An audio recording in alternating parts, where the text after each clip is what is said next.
כמה דברים שחשוב לדעת על פקדונות בבנק. אחרי שנים ששוק ההון היה האפשרות המועדפת להשקיע את הכסף, הטלטלות בשווקים ולצידן העלייה בריבית במשק מחזירות לבימה את הפיקדון הבנקאי, שמאפשר השקעה סולידית ובטוחה.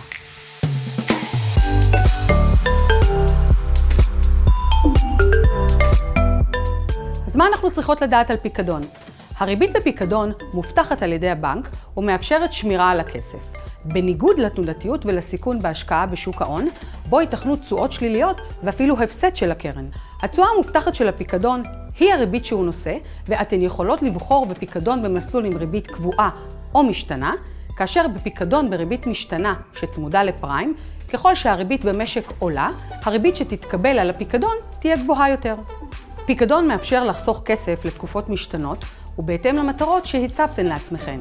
ככלל אצבע חשוב לזכור שככל שתקופת הפיקדון ארוכה יותר, כמו פיקדונות לטווח בינוני או ארוך, הריבית שתתקבל תהיה במרבית המקרים גבוהה יותר. אבל להרבה נשים חשוב שהכסף שלהן יהיה נזיל, והן חוששות לסגור אותו לתקופה ארוכה.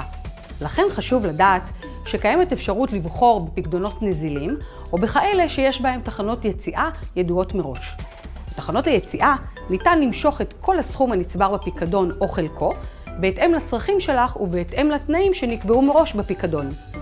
איינשטיין אמר פעם שריבית דריבית היא הפלא השמיני בתבל, וכשמדובר בפיקדונות אפשר בהחלט ליהנות מהפלא הזה.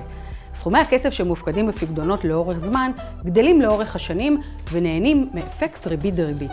כלומר, הריבית שחלה על קרן הפיקדון והרווחים שהצטברו כל עוד לא פודים את הכסף. הכל כמובן בהתאם לתנאים שנקבעו מראש בפיקדון.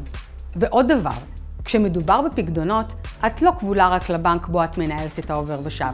ישנם מגוון פיקדונות לתקופות משתנות וברמות נזילות שונות. אל תעצרי עד שתמצאי את הפיקדון המתאים לך.